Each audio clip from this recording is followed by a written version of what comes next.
Icyorezo cya COVID-19 gikomeje kugenda gikaza umurego ndetse nako gikwirakwira hirya no hino mu karere ka Afrika y'Iburasirazuba, u Rwanda rudasigaye.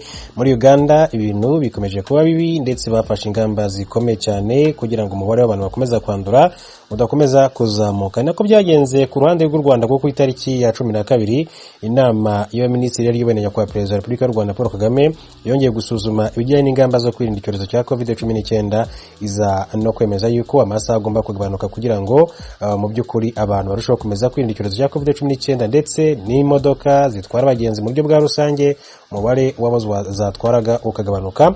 Hanyuma turebe hamwe ishusho rusange y'icyorezo cya COVID-19 umunsi wa none, amakuru mabe atugeraho ni itangazo ryaturutse muri Minisiteri y'Ubuzima avuga yuko abantu babiri bahitanwe na COVID-19 241 barandura. Minisiteri y'Ubuzima mu Rwanda Minisante yatangaje ko abantu bagera kuri 2 bahitanwe na COVID-19 mu gihe abandi banduye ari 241. Abahitanwe n'iki cyorezo ni umugore wo mu karere ka Rubavu mu ntara y'Iburengerazuba y'imyaka 57 n'umugabo w'i Kigali w'imyaka 73. Byatumye abamaze guhitanwa n'iki cyorezo kuva cyagera mu Rwanda bagera kuri 372. Abakize kuri uyu wa mbere ni 42 mu gihe abari mu bitaro barembye ari 11. Mu bwandu bwabonetse kuri uwa mbere umubare munini n'uwo mu mujyi wa Kigali aho habonetse abantu bagera kuri 66, mu gihe Musanze ari 48, naho Rutsiro 27 na Muhanga ikaba ifite 21.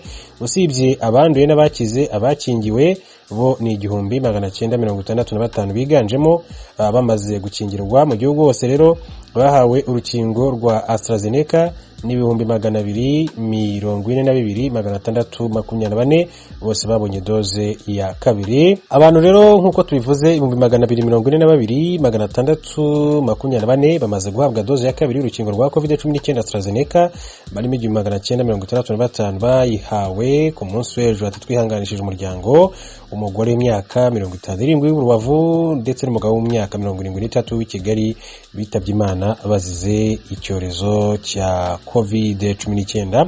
Muri rusange rero abanduye mu mujyi wa Kigali twabonye ko 66, Musanze 48, Rutsiro 27, Muhanga 21, Rubavu ni 17, Burera ni 11, Kirehe ni 9, hanyuma Gakenke bagera kuri 7, Nyagatare bagera kuri 7, Karongi ni 6, Rulindo ni 5, Rwamagana ni 5, Rusizi ni 4, Kamonyi nabagera kuri 3, Gicumbi ni 2, Nyanza 1, ahandi hose rero n'umwe kugeza mu tundi turere turimo nka Nyamagabe, Nyaruguru, Ruhango, Bugesera, Gatsiba hose nta muntu n'umwe wigeze ugaragarwaho n'icyorezo cya COVID-19 ku munsi w'ejo. Ngicyo rero ni icyorezo cya COVID-19 cyageze mu Rwanda mu mwaka ushize 2020 hari mu kwezi kwa gatatu ku itariki ya 14 kigaragaye bwa mbere ku Muhinde wari uvuye i Mumbai. Kugeza uyu munsi wa none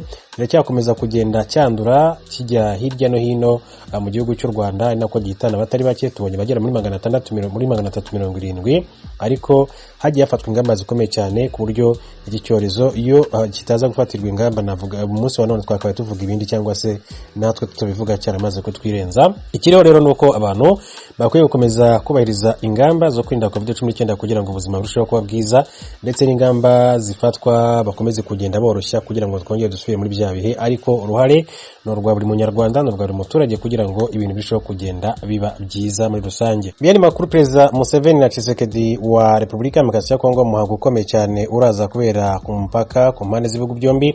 Perezida wa Repubulika wa Uganda Yoweri Kaguta Museveni na Perezida wa Repubulika ya Demokarasi ya Kongo Felix Tshisekedi Tshilombo kuri wa 16 Kamena 2021 barayobora umuhango ukomeye uraza kubera ku mpaka wa Kasindi uhuza ibihugu byombi. Nkuko Minisiteri y'Imirimo y'Ubwikorezi ya Uganda bitangaje, umuhango uba aba bakuru b'ibihugu rero bazayobora no gutangiza ku mugaragaro ibikorwa by'ubwubatsi bw'imihanda mu burasirazuba bwa Kongo bizakorwa na leta ya Uganda, bikaba byitezweho koroshya ubuhahirane hagati y'impande zombi. Iyi minisiteri ivuga ko imihanda izahuza amasoko akomeye cyane ari mu ntara Kivu y'Amajyaruguru muri Repubulika ya Demokarasi ya Kongo nka Beni, Butembo na Goma, hamwe n'uturere turi mu burengerazuba bwa Uganda nka Rwenzori. Ikindi nuko kubaho kw'imihanda kuzatuma Uganda ikaza umutekano aho izaba inyura hose, by'umwihariko mu duce twibasiwe n'umutwe witwaje intwaro wa ADF ukomokayo.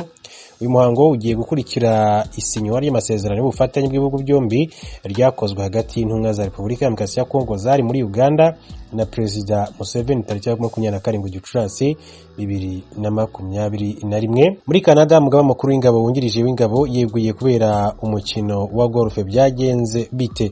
Umugaba mukuru w'ingabo wungirije wa Canada yeguye ku mirimo ye nyuma yo gukina umukino wa golf n'uwahoze ari umuyobozi mukuru w'ingabo w'iki gihugu ukomeje gukorwa iperereza ku byaha by'ubusambanyi. Lieutenant General Michael Ron yavuze ko yatumiye General Jonathan Vance ngo bakine golf kugira ngo amenye niba ameze neza. Mu nshingano yahozeho Lieutenant General Ron yarafite ububasha ku bashinzwe iperereza mu gisirikare bareba urubanza rurebwamo General Vance. Lieutenant General Ron yavuze ko ariko aba bombi bataganiriye ku iperereza mugenzi we arimo gukorwaho, ariko yemeye ko icyemezo cye cyakajije umurego mu minsi ishize kandi kikaba cyaragize ingaruka mu kugirirwa icyizere mu gisirikare. General Vance uri mu kiruhuko cy'izabukuru muri Mutarama yahakanye ibirego by'imyitwarire idakwiye iganisha ku busambanyi. Amakuru ajyanye n'uyu mukino wa golf yamenyekanye mu mpera z'icyumweru gishize ashyizwe hanze n'ibinyamakuru byo muri Canada, The Globe and Email and Global News. Mu ibaruwa ye Lieutenant General Ron yemeye ko ku itariki ya 2 Kamena yakinnye umukino wa golf muri Ottawa na General Vance hamwe n'umuyobozi w'ingabo zirwanira mu mazi za Canada Vice Admiral Craig Baines, ariko General Ron akaba yavuze ko ari we wenyine ugomba kwiryozwa kubera ko kuba Vice Adam Baines yaritabiriye ari we wari wabiteguye. Vice Adam Baines ku cyumweru mu itangazo yasohoye nawe akaba yarasabye imbabazi ku kuba yari yitabiriye uriya mukino. Ukwegura kwa Lieutenant General Ron kwaje nyuma y'uko Minisitiri w'Intebe Justin Trudeau asuzumye iki kibazo ku cyumweru, avuga ko nawe we na Vice Adam Baines bagomba gutanga ibisobanuro. General Vance akurikiranyweho kwitwara nabi ku musirikare w'umugore Major Kerry Brennan n'undi mugore utaramenyekana. Igipolisi cya gisirikare MP kirimo kureba niba umubano we na Major Brennan, umwe mu bo yahoze ayoboye, utararenze ku mategeko ya gisirikare hariya mu gihugu cya Canada. Mu Rwanda abanyeshuri biga mu mashuri y'imyuga n'ubumenyi ngiro batanguye ibizamini bya leta byo gushira mu ngiro ivyo bize. Ibizamini bizomara 3. Mugenzi wacu Etienne Karekezi yabajije umuyobozi mukuru w'ikigo cy'igihugu kijejwe ibizamini n'igenzura mu mashure Bernard Bahati uko umunsi wa mbere wari wifashe. Uko bigarutseho uyu munsi twatangije ibizamini ngiro, ni ukuvuga ni ibizamini by'abanyeshuri biga mu mashuri y'ubumenyi ngiro. Ni kimwe mu gice cy'ibizamini abarangiza umwaka wa 5 muri icyo cyiciro bakora. Mu by'ukuri nta kidasanzwe cyadutunguye kubera ko imyiteguro yari imaze iminsi ikorwa neza.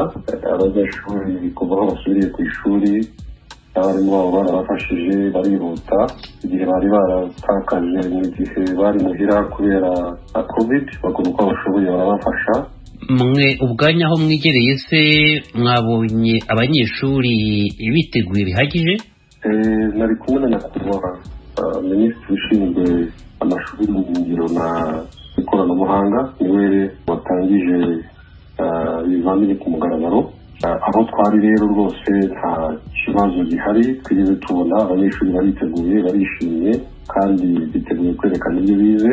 Ndetse naho kandi n'andi mashuri twabashije kugeramo muri iyi minsi ishize zo twareba ko bitegura, twabonaga ari abanyeshuri ari abarimu biteguye rwose nta kibazo kidasanzwe bahabonye.